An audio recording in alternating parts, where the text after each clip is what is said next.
Dans cet évangile selon saint Luc, le Christ apparaît comme étant roi sous trois angles, sous trois aspects différents. Le premier aspect, c'est un roi au sens temporel, et il y a une méprise. Le peuple juif présente Jésus, c'est un petit peu avant cet évangile, lors de la condamnation à mort, le peuple juif présente Jésus à Pilate en disant « il empêche de payer l'impôt à l'empereur, il se dit le roi des Juifs, il s'est fait le roi des Juifs ». Donc là, c'est un roi temporel qui fait obstacle à l'empereur. Là, il y a une méprise parce que Jésus va répondre « oui, je suis roi », mais dans un sens totalement différent. Deuxième signification, les pharisiens, les juifs eux-mêmes au pied de la croix disent « si tu es le roi des juifs, descends de ta croix ». Et là, il y a une signification plus profonde, c'est plus seulement un roi temporel, c'est un roi messie qui vient apporter le salut d'une façon mystérieuse au peuple d'Israël.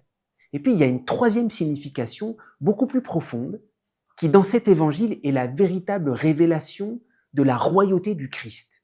Cette royauté, elle se manifeste à travers la miséricorde pure qui est faite au bon larron.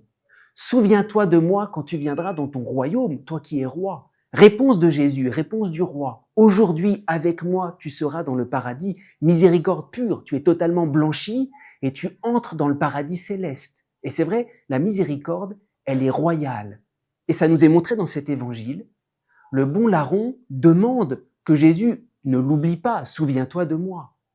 Et Jésus répond au-delà de sa demande. Aujourd'hui, avec moi, tu seras dans le paradis. C'est pas seulement que je vais pas t'oublier, je vais te prendre tout de suite. Et c'est très impressionnant. La miséricorde de Dieu, elle est royale parce que c'est pas seulement une condescendance. C'est pas seulement une petite demande et puis par pitié, par condescendance, Dieu va accepter de nous faire cette miséricorde. La miséricorde, elle est prévenante. Elle dépasse toujours nos attentes. Et elle dépasse complètement l'attente du bon larron. La miséricorde, c'est la toute-puissance de Dieu qui vient nous reprendre. Et j'allais dire, ça nous est montré dans cet évangile. Déjà, il y a une audace du bon larron. Ah, souviens-toi de moi, on a été ensemble. Mais ça va beaucoup plus loin. C'est que sans diminution, aujourd'hui avec moi, tu seras dans le paradis. À cause de nos péchés, on a toujours la tentation de se diminuer dans notre rapport à la grâce de Dieu. La miséricorde, c'est que nos péchés ne sont pas un obstacle pour que la grâce, la miséricorde de Dieu surabonde. Sainte Faustine, qui est un grand apôtre de la miséricorde, disait ceci: « Dites au plus grand des pécheurs qu'il a droit à la miséricorde. La miséricorde, elle est royale. C'est le don du Christ roi qui est fait par-delà tous nos péchés. »